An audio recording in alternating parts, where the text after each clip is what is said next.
no hace muchos años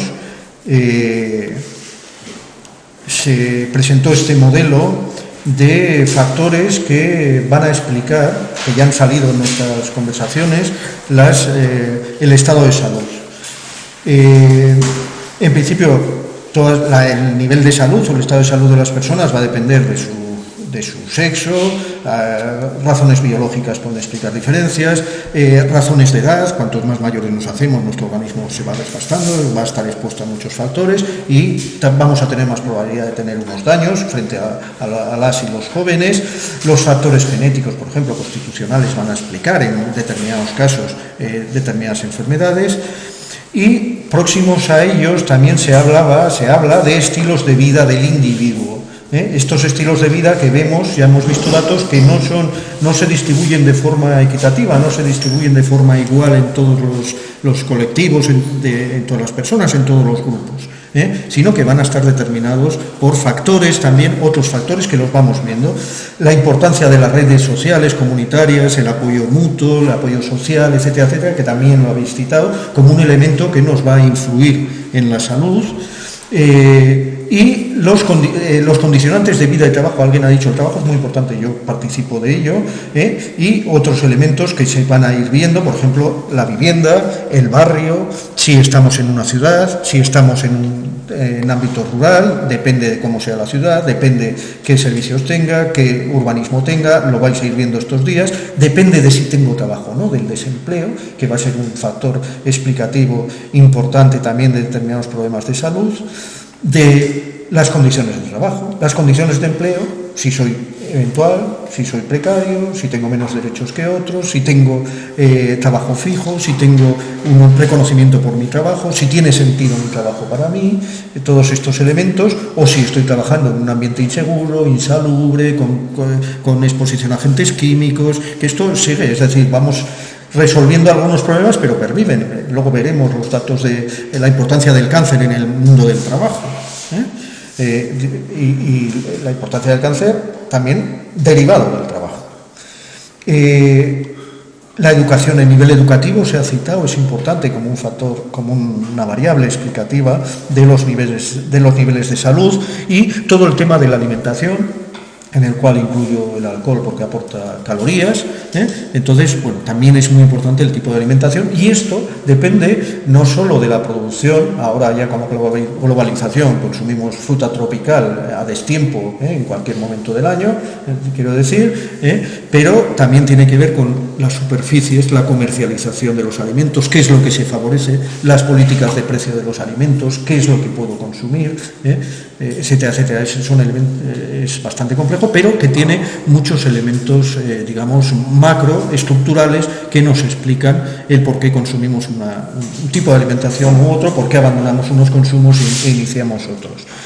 Y por encima de todo ello depende del sistema económico en el que nos movemos, que es ya a nivel internacional el único posible, parece ser, el capitalista, con un sistema de producción determinado, con unos sistemas de consumo determinados, con un impulso de los consumos desaforados de alguna manera que garanticen la continuidad y el aumento de los beneficios empresariales y de los valores culturales que se ha comentado, y un elemento cada vez que nos preocupa más, como son las condiciones ambientales, las condiciones climáticas en las que, digamos, el medio ambiente, que lo estamos destrozando aceleradamente.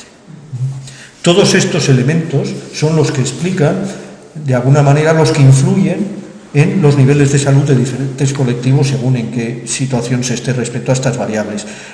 He señalado en rojo, porque también aquí se ha dicho, los servicios de salud, pero veis que los servicios de salud, el sistema sanitario, influye en los... explica los niveles de salud de unos colectivos u otros, pero su valor, la importancia del mismo es relativa. Es decir, hay otros muchos factores que probablemente van a tener un peso mayor a la hora de explicar la situación de salud de las poblaciones. Esto, en la Comisión para atender las desigualdades en salud en España, en el 2010 se transformó en lo que vemos aquí, que hablaban de determinantes estructurales y determinantes intermedios. En los determinantes estructurales estamos hablando del contexto socioeconómico, del sistema socioeconómico, de los gobiernos, de las políticas de los gobiernos, que no había salido hasta ahora como elemento que es importante a considerar para ver qué niveles de salud tienen las poblaciones, del tipo de mercado de trabajo. No es lo mismo trabajar en Europa del Norte que en el sur de Europa, no es lo mismo trabajar en Francia que trabajar en España. Los derechos son distintos, la estabilidad en el empleo es distinto, los niveles salariales son distintos, los derechos asociados a la seguridad social son distintos. Y eso nos va a explicar las diferencias en salud en parte también. Y las políticas de los gobiernos, como decíamos.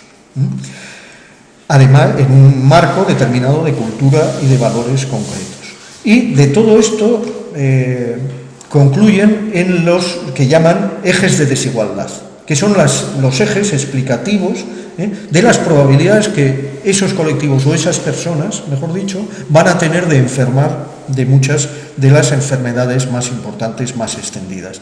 La clase social, lo hemos visto, el género, yo no voy a hablar mucho de esto porque es muy interesante y hay muchos estudios al respecto, la edad, también lo hemos comentado, la etnia o el origen geográfico, el carácter de inmigrante o no, el territorio en el que nos movemos, la ciudad en la que vivimos, el medio ambiente en el que nos desenvolvemos.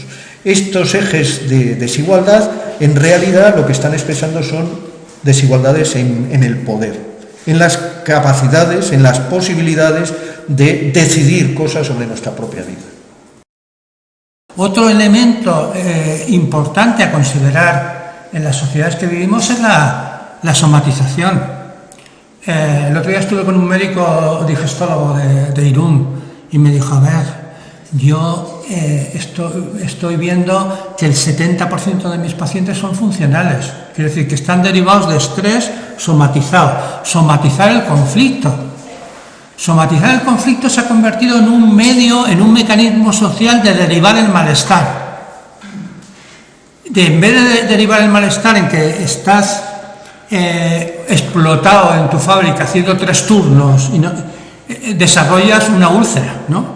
Y eso además te da los beneficios del rol de enfermo. Quiere decir que si te quejas de las condiciones, pues te pueden decir, vaya, este quiere la baja, no sé qué. Sin embargo, si tienes una enfermedad diagnosticada, te da legitimidad para excluir responsabilidades sociales y para excluirte de situaciones personales y sociales desagradables.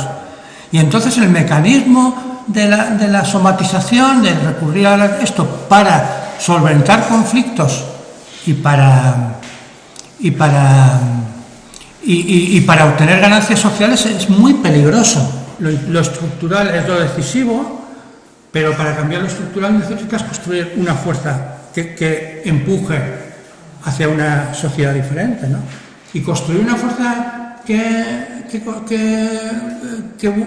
pugne por una sociedad diferente, por otro modelo social, es en sí mismo terapéutico.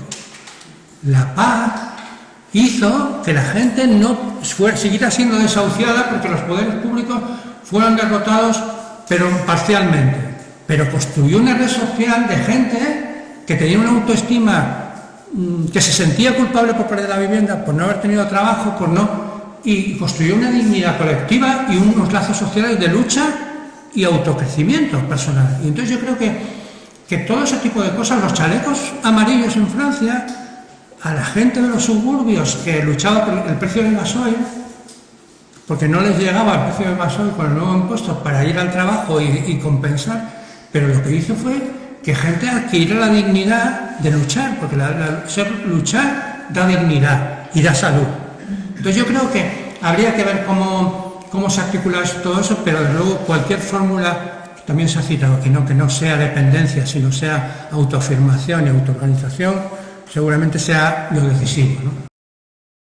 Hay una gran parte del daño producido por unas malas condiciones de trabajo que pasan y se atienden desde el sistema sanitario público con un sobrecoste.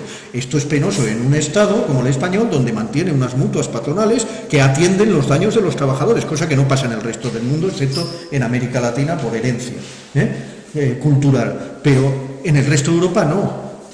Tengas el daño donde tengas, en el trabajo, en el barrio, en el monte, te atiende el sistema público de salud, no un sistema específico de los empresarios que te van a reconocer si esto viene del trabajo o no. Esto explica la subdeclaración o la subnotificación de daños derivados del trabajo. Por eso yo me sorprendo cuando la salud pública en el Estado español está hablando se dirige a los niños, se dirige a las mujeres, se dirige en general, se dirige a los ancianos, se dirige a los jóvenes, pero nunca se dirige a los trabajadores, a no ser para que tengan lo que llaman hábitos saludables. Es que no forma parte de la salud pública todos los daños derivados de un sistema productivo que generan una inmensidad de daños, que determinan los niveles de salud de la población. Es incomprensible. Bueno. El Estado español, lamentablemente, sigue durante décadas y décadas en los primeros puestos de accidentes de trabajo en los países desarrollados, en Europa en este caso. Luego algo estamos haciendo mal. Las condiciones de trabajo son malas, lo han sido históricamente, no las hemos resuelto. Es más, hemos añadido nuevos problemas, por ejemplo, la precariedad en el empleo. ¿Qué nos explica en gran medida esto? Y tenemos un sistema preventivo que no parece ser muy eficaz.